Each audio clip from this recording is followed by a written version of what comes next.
Who says that you have to create like Hollywood, Netflix style kind of videos to promote your business? Who says that? Tell me.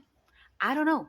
But if you heard it somewhere, then you are most probably incorrect. And I'm sorry to tell you this because actually, you can have posts and images and you can have gifts and you can have other things. You don't want to be on screen? Great, don't be on screen, but don't stop promoting your business because that actually hurts your business. That hurts your visibility. That actually hurts your messaging. That actually hurts somebody that wants to be helped by you that they can't find you.